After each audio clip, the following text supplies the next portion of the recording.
Have you ever seen Japanese matchbox labels? If not, let me show you. And I'm specifically referring to the vintage designs. I actually found out about this more niche art form by coincidence. It all started with this little matchbox. It's a vintage matchbox that I found in my granddad's stuff. He's had it for a super long time when he visited Japan in like the 70s, 80s. So it's traveled really far to get here and it hasn't been used at all. Like all the matches are still in there. So these matches, if you think about it, are like twice my age. That's honestly kind of crazy. I really fell in love with the design and the complexity on it on such a small surface. Like you can see the super tiny characters and it has so many details. So I was very intrigued. I did a little bit of extra research to find out a little bit more about these matchboxes. These matchboxes were actually printed using the Japanese woodblock printing technique. So I've researched this before in my art class and it's basically like an old printing technique originated in Japan. And they basically just like carve the design into a woodblock and use ink to duplicate it. And the idea was really in a time where the marketing wasn't like online. It was a way for businesses to advertise themselves. So they really used these matchbox designs to stand out in the market. And a lot of them were also used kind of as a fusion of more traditional Japanese design and more Western design. And I'm not the only one that likes these because a lot of people have been collecting these matchboxes because they're so amazing. There are also like several archives that showcase them. So I think that's pretty cool. So all in all, these matchboxes have quite a story. And as you can tell, there's a lot of design inspiration to take from this. So I did a little bit of research to find some more inspiration to make my own matchbox designs inspired by these Japanese ones.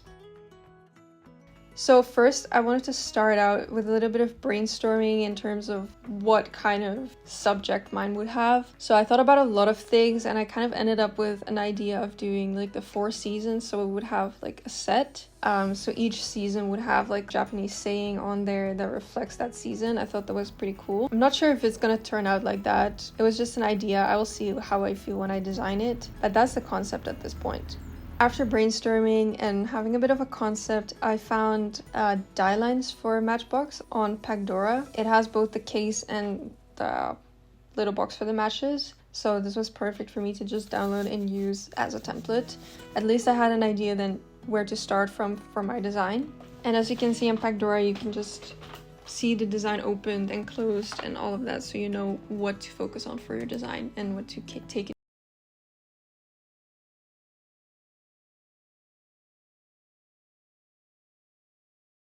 Such a long time ago and I never actually ended up using it for anything, so I thought why not just use it now. And I started with this design because it's basically what I already had with the flowers and everything, and I thought if we could just slap that on a matchbox. But as I was working on it, I kind of felt we could do a bit more with it, so you will see kind of the progression we went through with this illustration that I've had laying around in the archives. My goal for this was to create a design that's a little bit more vintage because I really like the more vintage looking matchboxes. The colors are a little bit more saturated and I like how they generally reflected something of the Japanese culture.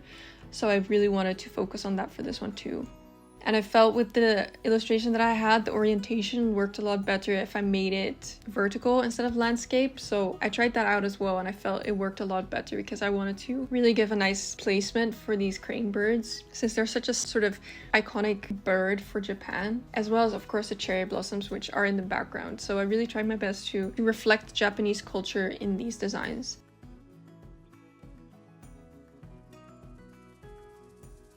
And there was a lot of sort of cosmetic changes that I had to make in order for the design to work out. So you see me erasing all of these edges because I wanted it to look good, obviously. And I'm fast forwarding it for you because it's such a long process.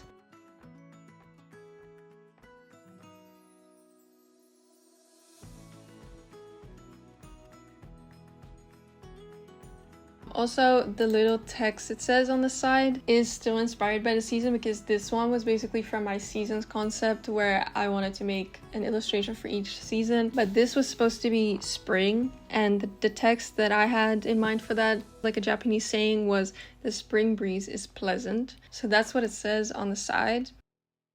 That's kind of the concept for my first design, and I felt like making another one but more designy with more like bold typography, because that's something I really like, and I've also seen it quite a bit in some of the references I saw. So I made another design in a completely different style. But yes, I again stole my coffee cup from an old branding project that was just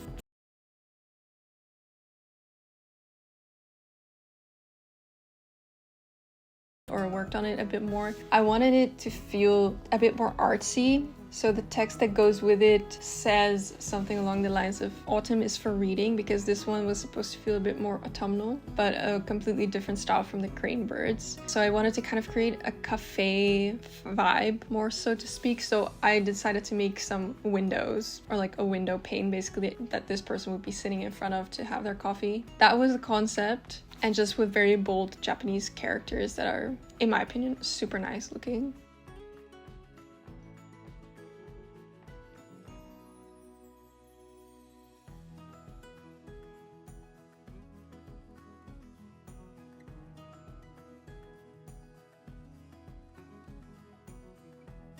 And I tried to make like a coffee stain type, like abstract looking thing, but it looked really bad. So I decided let's not do that.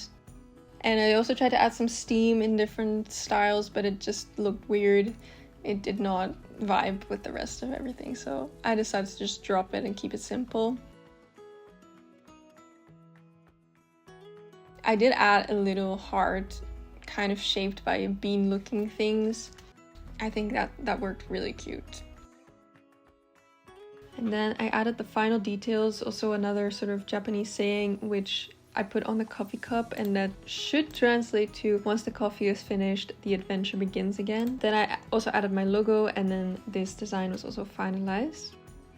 So now I had to just copy paste my designs and put them on the die line file and just scale them to make sure that they fit. Once you have the die line file, it's actually super easy. You just scale it and make sure everything fits. You can easily see what you still need to do. And I also realized that I needed like a design for the back of the matchbox, so I quickly just took some elements from the front and kind of minimized it, made it just slightly simpler, so there's still something on there. Since we're not promoting a business specifically, I just took some of those graphics and put them on there, and I think it turned out really cute.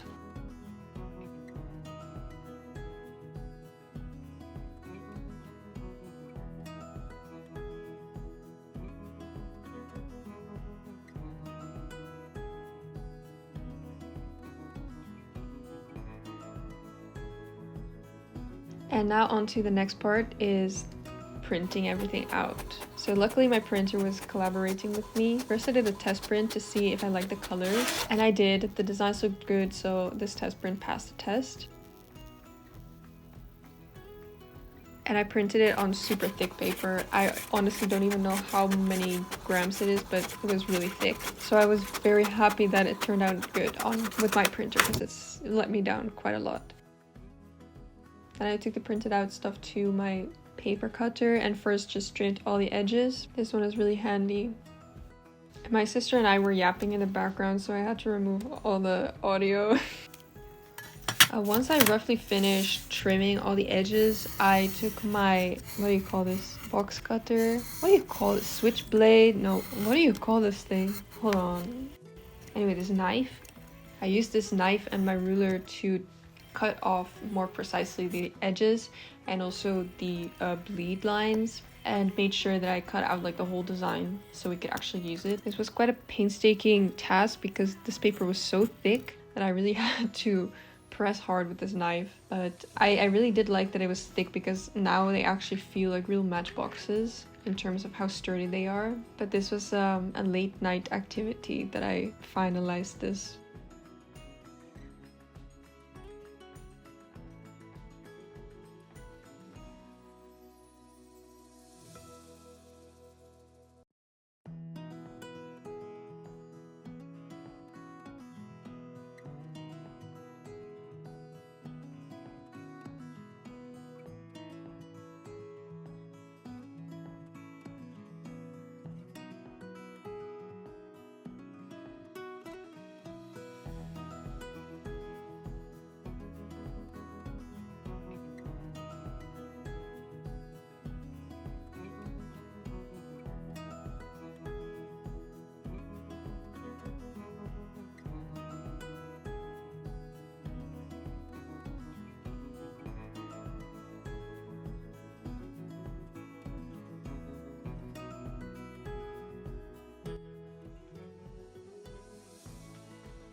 And once I finally cut everything out, I also used my ruler to make sure I could easily fold, to make sure it's like a nice straight line. And then I used the back of this X-Acto knife to smoothen it out, to make sure it's like a nice tight edge. So I did that for all of the parts that I had. And this is like the downside of thicker paper, is that it's quite difficult to fold it, but it was very necessary.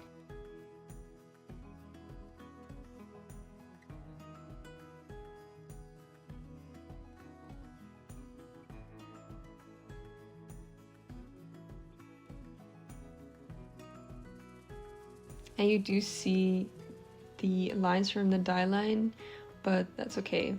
Once it's really folded, it does not really show that much, and I don't really mind.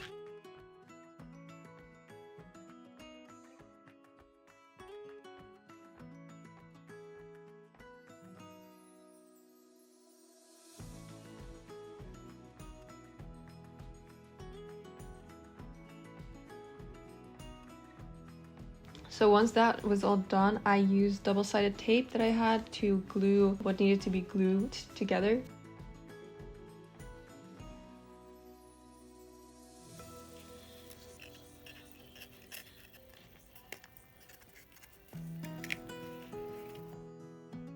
It was so satisfying that they fit really well. Like the coffee one fit better than the other one, but it was so satisfying to see it actually work and what you had in mind. So this was very fun to do for me.